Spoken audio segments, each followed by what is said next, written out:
o bumalik para bumiyahe din sa Transportify. Pala ginawa ko sa office, activate po ako kasi deactivate na po ako doon kasi sa tagal na po na hindi ako bumabiyahe sa Transportify. Yun, para nakaban ako, nakahold ako doon. I-activate yung app.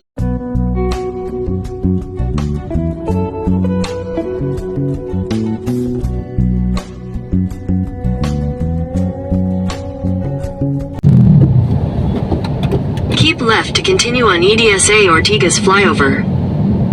Yan, lakas. Okay guys, magandang hapon po mga kaibigan, mga kasama, yun, mga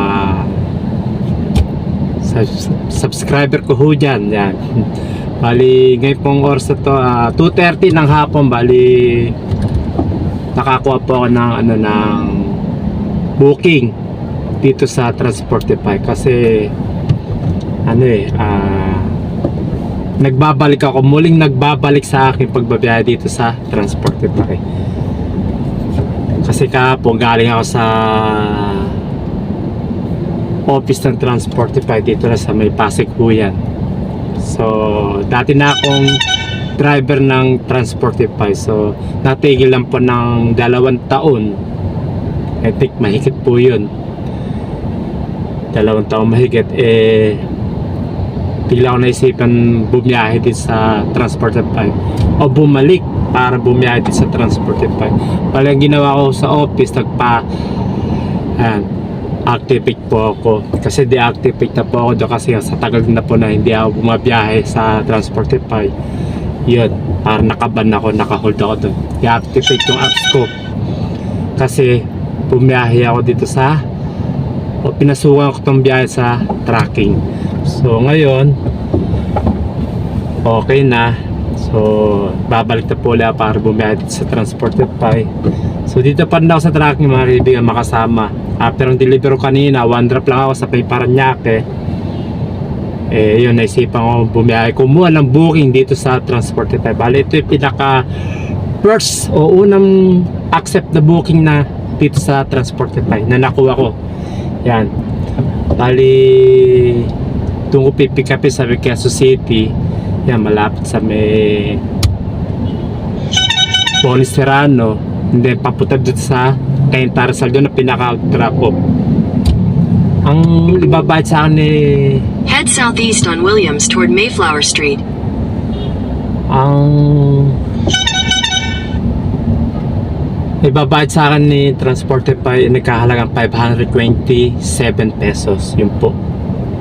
Kaya pwede na po, panggas man lang, di ba? At least yung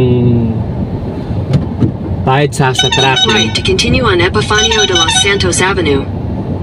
yung ibabayad sa tracking buo, kompleto, hindi mababawasan kasi makakakuha ko panggas dito sa Transportify. Continue on C4 for 3 kilometers. Yan po, Google Map yung ginagamit ko. First step ko gumamit ng Google Map. Kadalasan ang gamit ko na Waze, yung Waze na apps.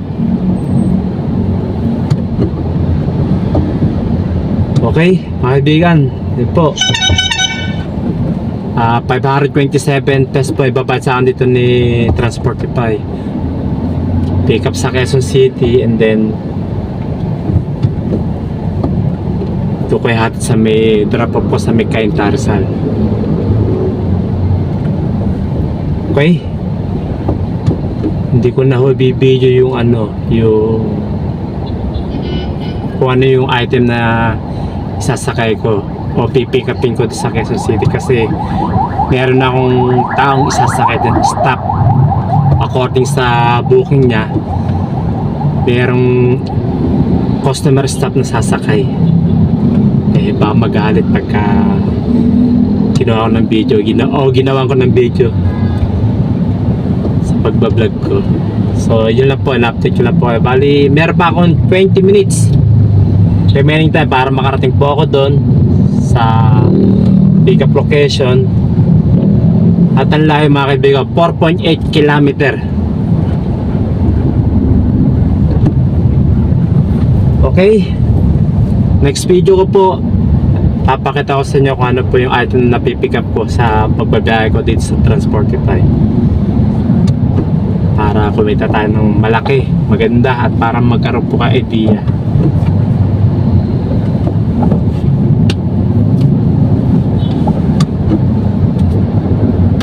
Okay mga kaibigan, mga kasama ho yan, mga kapwa ko driver, kapwa ko manibela, lagi po tayo mag-ingat sa ating mga biyahe. Pag may tiyaga, may nilaga. Pag walang biyahe, kawawa, wala tayong pera.